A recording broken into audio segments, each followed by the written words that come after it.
6 profecias do livro de Daniel estão se cumprindo diante de nossos olhos, e muitos as estão ignorando.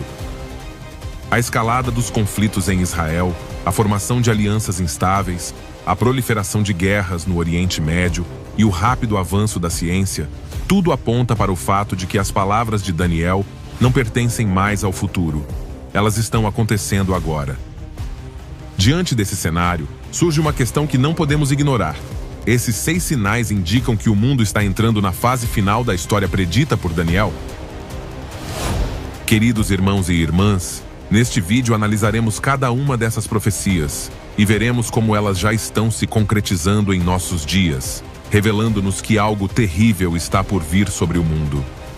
Convido você a ficar até o final, porque a última profecia está se cumprindo em Israel e quase ninguém está falando sobre isso. Antes de prosseguirmos, por favor, deixe um comentário com sua opinião sobre os temas que abordamos. Há algo que possamos melhorar? Seu feedback é muito valioso para este ministério. Vamos começar.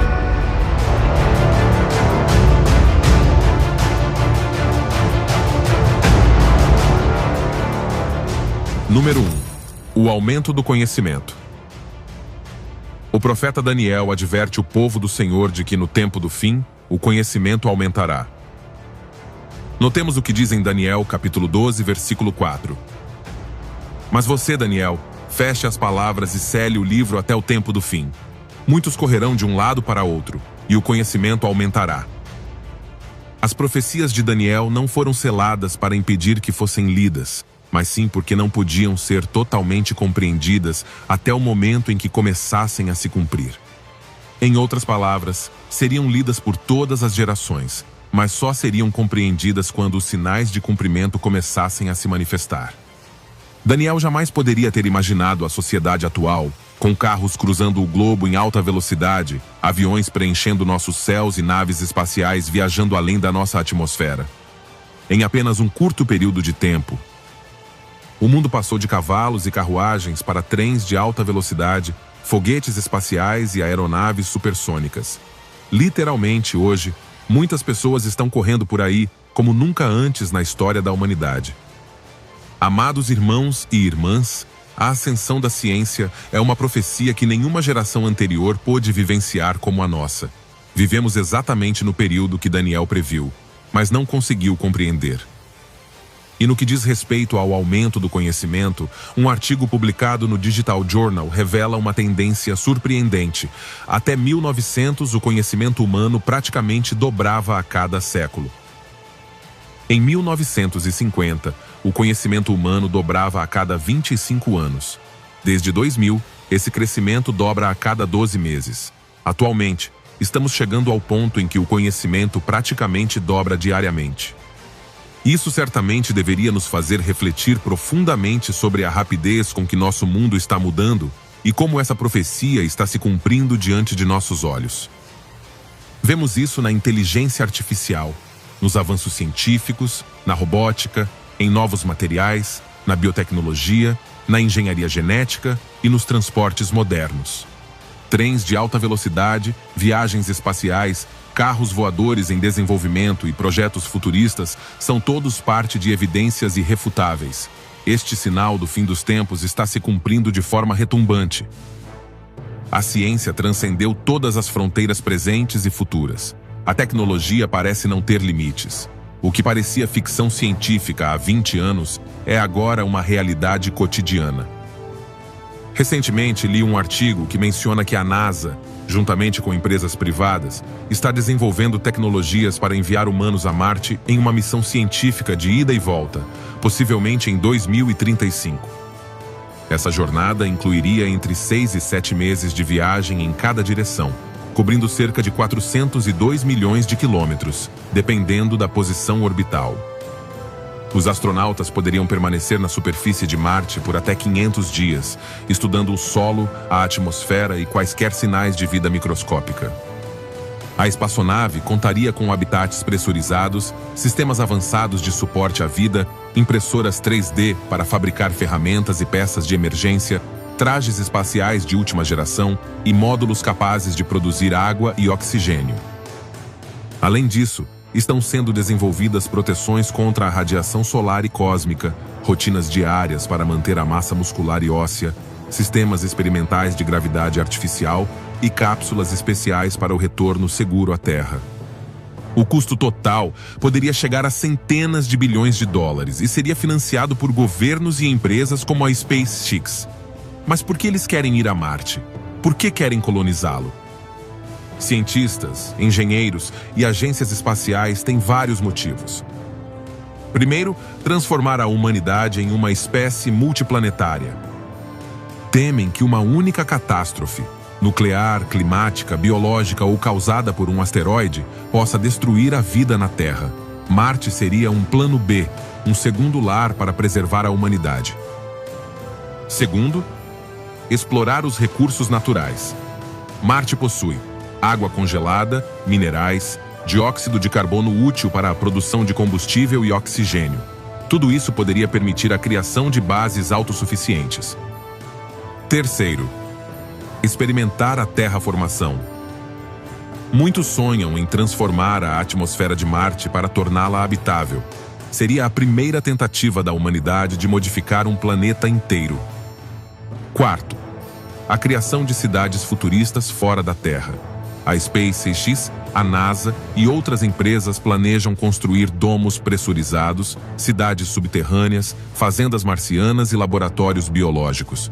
Sua visão é clara, que no futuro viveremos lá, pelo menos uma parte da humanidade. Tudo isso nos mostra o quanto a ciência avançou desde a época de Daniel até os dias atuais. E o mais surpreendente, seu avanço não irá parar, porque a ciência desempenhará um papel crucial no governo do Anticristo, que, de acordo com o capítulo 13 do Apocalipse, imporá um sistema global de controle onde somente aqueles que tiverem a sua marca poderão comprar e vender. Vocês conseguem imaginar isso, meus queridos irmãos e irmãs, em nossa era de avanços científicos? É perfeitamente possível. Hoje temos tecnologia de implante de biochip, identificação por radiofrequência, sistemas de rastreamento por satélite, reconhecimento facial global, pagamentos eletrônicos sem dinheiro em espécie e uma sociedade com vigilância quase total. Tudo está sendo digitalizado por meio do comércio eletrônico e, muito em breve, será praticamente impossível operar sem a adoção obrigatória de tecnologias de inteligência artificial. Aqueles que estudam profecias reconhecem que o inimigo age com astúcia porque sabe que seu tempo é curto. Infelizmente, a ciência também tem sido usada para contribuir com muitos dos males que ameaçam a humanidade hoje. O sonho de um mundo pacífico transformou-se no pesadelo da poluição industrial, da toxicidade química, das armas nucleares, das tensões geopolíticas e de um aumento sem precedentes na fragilidade emocional. É verdade que a ciência nos beneficiou muito, mas também é verdade que alimentou muitas das doenças, ansiedades e medos da nossa geração. Portanto, amados irmãos e irmãs, o crescimento explosivo da ciência e a velocidade das viagens em nossos dias são um dos sinais mais claros dados por Deus de que a volta de Cristo está próxima, e a pergunta mais importante é: estamos preparados para a volta do Senhor? Esperamos que sim, e que Ele nos ajude a estar preparados quando a trombeta soar. Número 2. Formação de alianças instáveis. Para entender isso, amados irmãos e irmãs, vamos primeiro ler Daniel capítulo 2, versículo 43. Assim como viste o ferro misturado com o barro, assim eles se misturarão por meio de alianças humanas, mas não se unirão uns aos outros, assim como o ferro não se mistura com o barro. Este versículo pertence à interpretação da famosa estátua que Nabucodonosor viu. Uma grande imagem composta de diferentes materiais: cabeça de ouro, peito e braços de prata, ventre e coxas de bronze, pernas de ferro e pés em parte de ferro e em parte de barro. Daniel explica que cada parte representa um império que surgirá na história. A cabeça de ouro é a Babilônia, o reino de Nabucodonosor. Depois virá um segundo império, inferior, representado pela prata, Medo-Pérsia. Em seguida, um terceiro reino de bronze, a Grécia, que governará muitas terras. Depois disso, um quarto reino tão forte quanto o ferro, que esmagará e destruirá tudo. Esse é o Império Romano.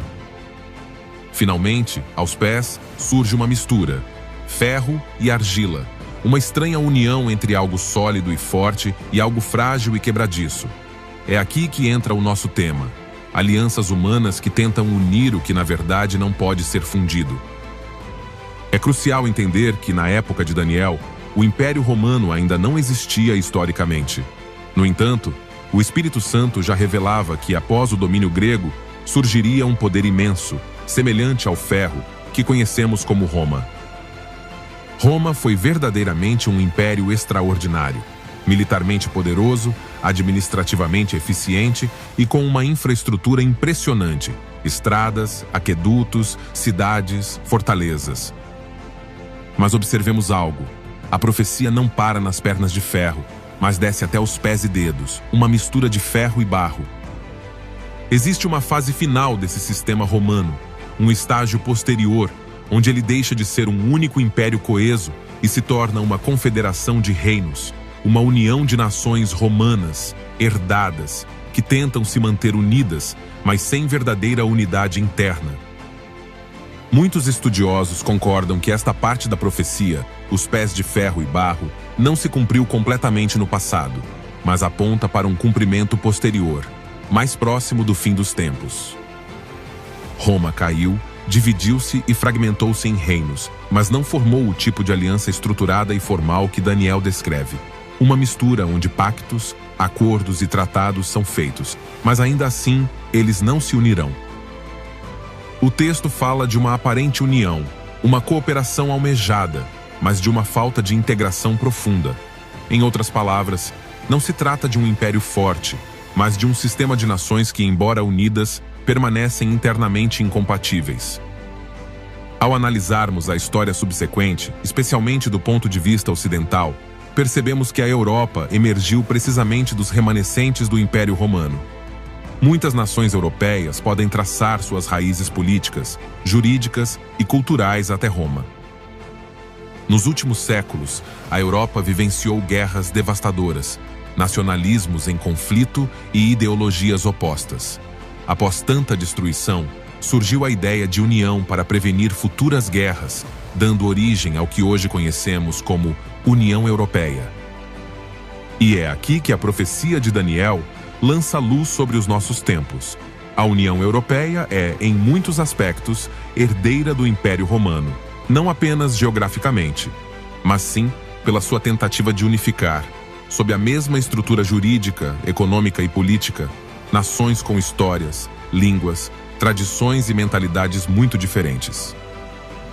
Em muitos países existe uma moeda comum, instituições compartilhadas, um parlamento, um tribunal de justiça e uma política externa comum. Tudo isso parece indicar uma união forte e inabalável. Mas, ao mesmo tempo, a realidade interna revela algo bem diferente. Tensões sobre soberania, crises econômicas que afetam alguns países mais do que outros, debates sobre migração, identidade nacional, religião, cultura, a saída de alguns membros como o Reino Unido, desconfiança entre os estados, descontentamento social. Isso se assemelha mais ao barro, frágil, quebradiço, inconsistente. Quando Daniel diz, eles se misturarão por meio de alianças humanas, ele está descrevendo precisamente o que vemos hoje: tratados, acordos, instituições, blocos econômicos, pactos militares. Essas são tentativas de criar uma unidade sólida, mas o versículo conclui: eles não se unirão uns aos outros. A união será externa, mas não interna. Será administrativa, mas não essencial. A Europa de hoje é o exemplo mais claro de um continente que aspira à unidade, mas que simultaneamente está repleto de divisões internas. De uma perspectiva profética, muitos intérpretes veem nessa realidade um forte eco do ditado pés de ferro e barro. Devemos também enfatizar que a profecia de Daniel não termina com a descrição dos reinos humanos, mas culmina no estabelecimento do reino de Deus. Em Daniel capítulo 2, versículo 44, lemos: nos dias desses reis, o Deus do céu suscitará um reino que jamais será destruído, e não será entregue a outro povo. Esmagará, e destruirá todos esses reinos, mas ele mesmo subsistirá para sempre. A pedra que atinge os pés da estátua e a destrói representa Cristo. Isso significa que o cenário final, antes do reino eterno, será um mundo com estruturas de poder como os pés da estátua.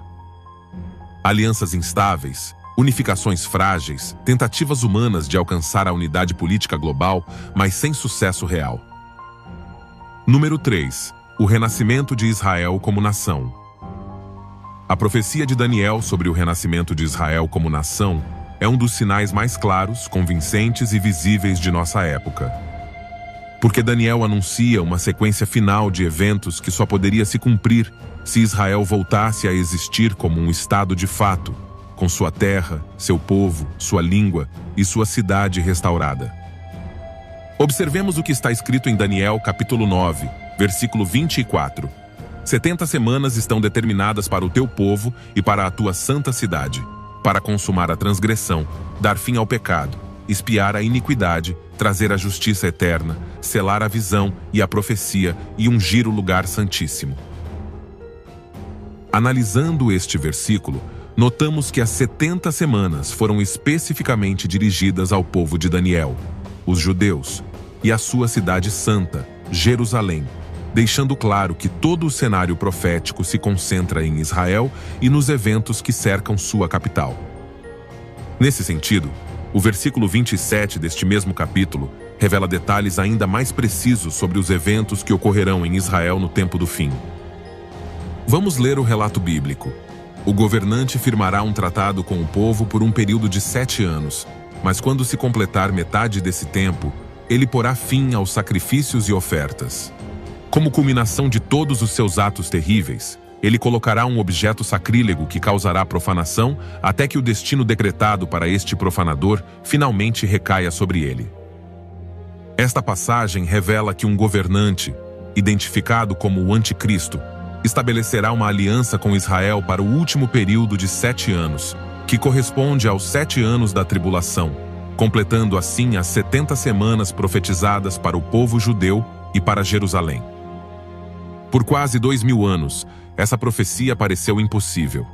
Israel foi expulso de seu território em 70 depois de Cristo, disperso entre as nações, seu templo destruído, sua língua deixou de ser usada no dia a dia e Jerusalém passou para as mãos de diferentes impérios. Aos olhos da humanidade, Israel havia deixado de existir completamente, e muitas potências afirmavam que jamais retornaria. No entanto, Daniel apresenta Israel nos últimos tempos como um povo ativo, com uma cidade, conflitos, uma aliança, um templo preparado e Jerusalém mais uma vez no centro do drama mundial. Isso implica que, para que as profecias finais se cumprissem, Israel precisava renascer. E foi exatamente isso que aconteceu em 1948, quando, após o Holocausto e séculos de dispersão, o povo judeu retornou à sua terra ancestral e proclamou o Estado de Israel. Nos últimos anos, temos testemunhado um retorno massivo de judeus de diferentes partes do mundo. Entre esses grupos, destacam-se os Bnei Menashe, que reivindicam descendência da tribo de Manassés, uma das 10 tribos perdidas de Israel. Sua origem está no nordeste da Índia, principalmente nos estados de Manipur e Mizoram, perto da fronteira com Myanmar. Durante séculos, eles preservaram tradições peculiares, como as práticas do Shabat, regras alimentares semelhantes às do Kashrut e contos ancestrais de um êxodo de Israel, que chamaram a atenção de pesquisadores e rabinos. Até que finalmente foram reconhecidos como parte do povo de Israel e começaram a migrar aos milhares para a Terra Prometida. Merece destaque também a comunidade Beta Israel, os judeus etíopes que preservaram sua identidade e fé em completo isolamento por mais de 1000 anos. O retorno em massa deles a Israel por meio de operações como a Operação Moisés e a Operação Salomão é considerado um dos milagres modernos mais impressionantes. Quando aviões inteiros transportaram milhares deles em poucas horas, cumprindo literalmente a visão profética de que Deus traria o seu povo dos confins da terra. Esse renascimento nacional, acompanhado pela restauração do hebraico como língua viva, o florescimento de Jerusalém, e o retorno contínuo de comunidades judaicas dispersas. É considerado por teólogos e estudiosos como o relógio profético que indica que o cumprimento da 70ª semana de Daniel está próximo e se desenrolando em nossos dias diante de nossos olhos. Número 4. A multiplicação de pessoas que se deslocam de um lugar para outro. Amados irmãos e irmãs, ao considerarmos esta expressão profética sobre a multiplicação de pessoas que se deslocam de um lugar para outro, devemos retornar à passagem-chave onde esta afirmação aparece. Em Daniel capítulo 12, versículo 4, o anjo diz ao profeta: "Mas tu, Daniel, encerra estas palavras e sela o livro até ao tempo do fim. Muitos correrão de um lado para o outro." A expressão "muitos correrão de um lado para o outro" não pode ser separada do contexto, pois o próprio versículo a associa diretamente ao tempo do fim e a um aumento sem precedentes no conhecimento. É como se Deus estivesse mostrando a Daniel uma imagem dos últimos tempos, radicalmente diferente de tudo o que ele conhecia em sua época. Para entender a profundidade dessa profecia, é importante lembrar como as pessoas viajavam na época de Daniel. Naqueles tempos, a mobilidade humana era quase inteiramente limitada a 3 meios principais: a pé, em animais de carga, como cavalos, burros e camelos, e em navios à vela, movidos a vento. Viajar era lento, exaustivo, perigoso e caro. Uma viagem entre cidades próximas podia levar dias, e uma viagem entre países ou impérios podia durar semanas ou até meses. Comerciantes, mensageiros e soldados viajavam por estradas de terra, rotas empoeiradas ou trilhas nas montanhas, e uma simples viagem que hoje fazemos em horas era, naquela época, uma verdadeira expedição. Embora existissem carruagens puxadas por cavalos, estas não eram veículos de transporte de massa como as conhecemos hoje, mas sim carros de guerra, veículos de carga limitada ou veículos de elite. Essencialmente, a velocidade do mundo era a de uma caminhada humana ou um trote de um animal. O que impressiona é que essa realidade de transporte extremamente lento não mudou significativamente durante séculos. Desde os tempos de Daniel, passando pela história dos grandes impérios, pela Idade Média e até mesmo por boa parte da Idade Moderna, a humanidade se deslocou praticamente no mesmo ritmo, a pé, a cavalo, em carroças puxadas por animais ou em navios à vela. Se compararmos 1500 ou 2000 anos de história, veremos que gerações nasceram e morreram viajando praticamente da mesma maneira. Para um homem do século X ou XV, a experiência de viajar não era muito diferente da de um homem do século VI a.C. Sim, as estradas foram melhoradas, calçadas foram construídas, os navios foram aperfeiçoados, mas a essência era a mesma. Velocidades limitadas, distâncias enormes, longas viagens e risco constante. É precisamente nesse contexto que as palavras de Daniel brilham com uma força surpreendente. Deus lhe diz que no tempo do fim, algo será diferente. Muitos estarão correndo de um lado para o outro. Essa imagem sugere não apenas movimento, mas movimento multiplicado, frequente, massivo e acelerado. No entanto, durante quase toda a história da humanidade, essa descrição não correspondeu à realidade. Somente nos últimos séculos, com a Revolução Industrial, o cenário começou a mudar. Primeiro veio a ferrovia, que possibilitou viajar grandes distâncias em tempos inimagináveis para as gerações anteriores. Então, no século XX, vieram os carros, ou seja, veículos motorizados que não dependiam mais da força de um animal. E com eles, as estradas modernas, as rodovias e as grandes redes viárias. E como se isso não bastasse, ocorreu o salto mais impressionante: a invenção do avião. Pela primeira vez na história, a humanidade podia cruzar continentes em questão de horas, atravessar oceanos em uma única noite e conectar cidades que antes eram completamente isoladas. Se analisarmos todo esse desenvolvimento à luz de Daniel, capítulo 12, versículo 4, veremos como a profecia adquire um cumprimento literal e contundente. Hoje vivemos em uma geração em que muitos estão correndo por aí de uma forma que seria inconcebível para Daniel. Milhões de pessoas viajam diariamente em aviões que cruzam continentes em questão de horas, trens de alta velocidade que atravessam países em minutos e rodovias congestionadas de veículos. Migrações em massa que cruzam fronteiras e um fluxo constante de turistas, estudantes, trabalhadores e famílias que se deslocam de um extremo ao outro do mundo. Estamos testemunhando uma época em que a mobilidade humana se multiplicou a níveis nunca antes vistos por nenhuma outra geração. Em apenas um dia, são registrados mais voos ao redor do planeta do que em um ano inteiro de viagens nos tempos bíblicos. Os aeroportos se tornaram pontes entre nações, conectando culturas e povos instantaneamente. Um crente da época de Daniel jamais teria imaginado um mundo onde uma pessoa toma café da manhã em um continente, almoça em outro e janta em um terceiro. No entanto, para nós, essa realidade é completamente normal. Por essa razão, os estudiosos da profecia reconhecem que esse fenômeno é um claro indicador de que os tempos do fim, dos quais Daniel fala, já começaram a se manifestar. Nosso mundo se transformou em um palco global em constante movimento, cumprindo palavra por palavra o que o Senhor revelou ao profeta. Número 5. Multiplicação das guerras em Israel.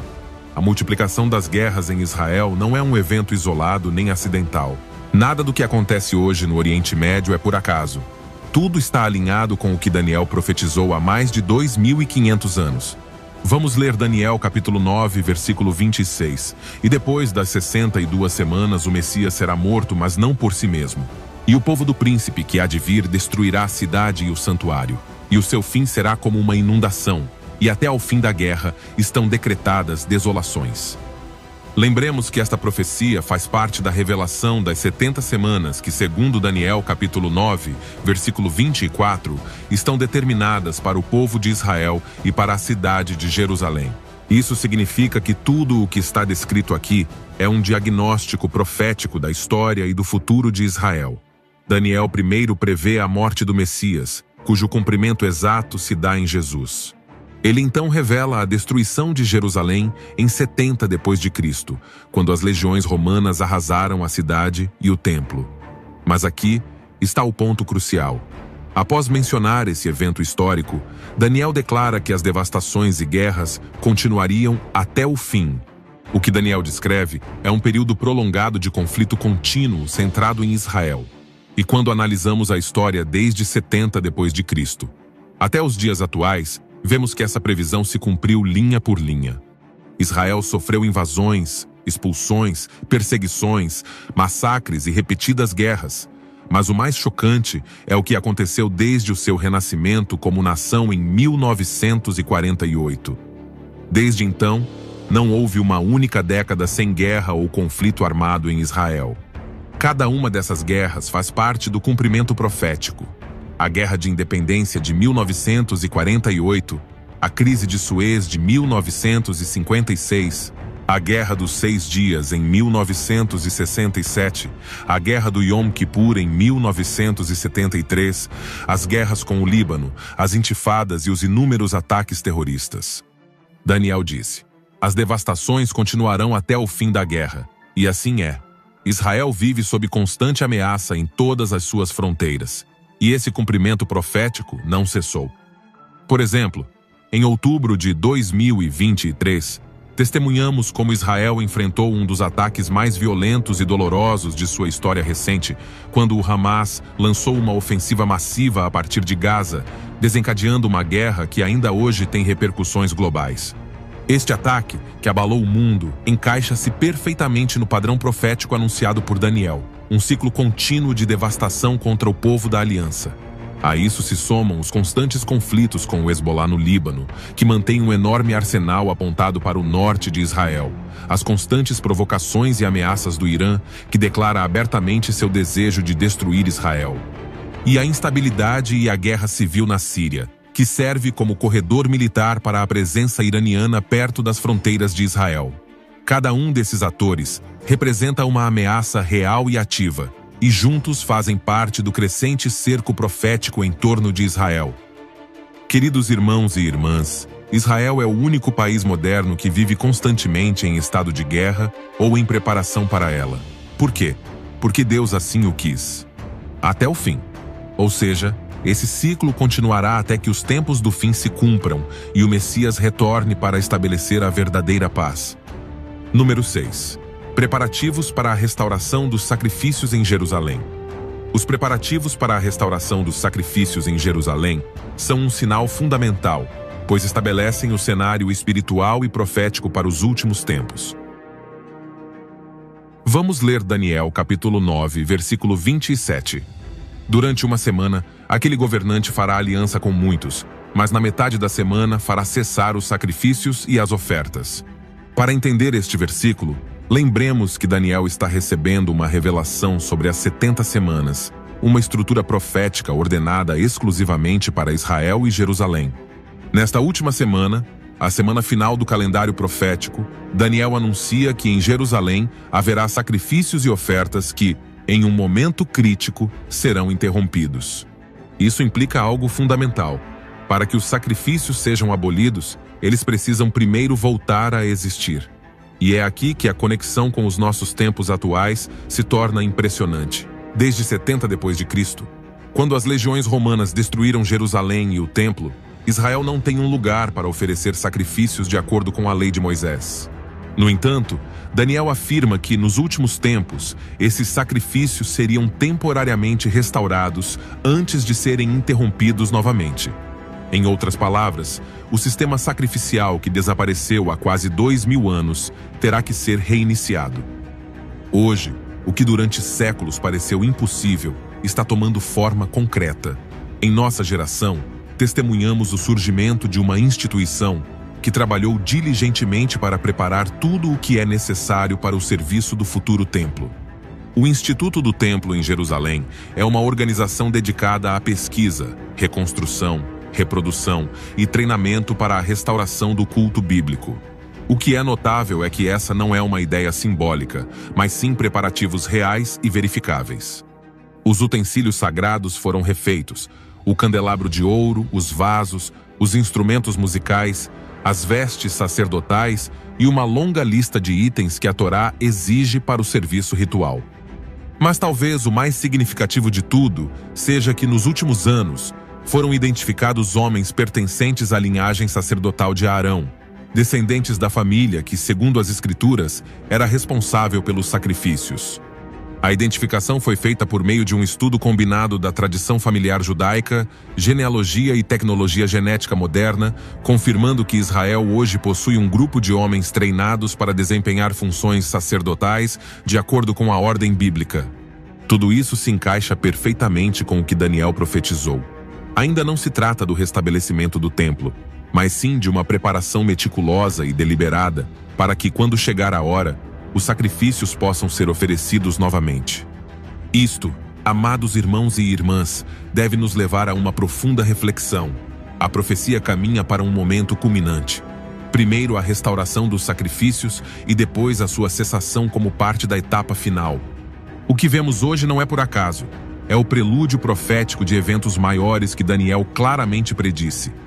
Cada avanço em Jerusalém confirma que a palavra de Deus está se cumprindo à risca. E assim chegamos ao fim deste vídeo. Deixe sua opinião nos comentários. Adoraríamos saber o que você pensa. E se este conteúdo foi útil para você, curta e inscreva-se no canal. Com esse simples gesto, você estará apoiando este ministério. Nos vemos no próximo vídeo. Que Deus te abençoe abundantemente.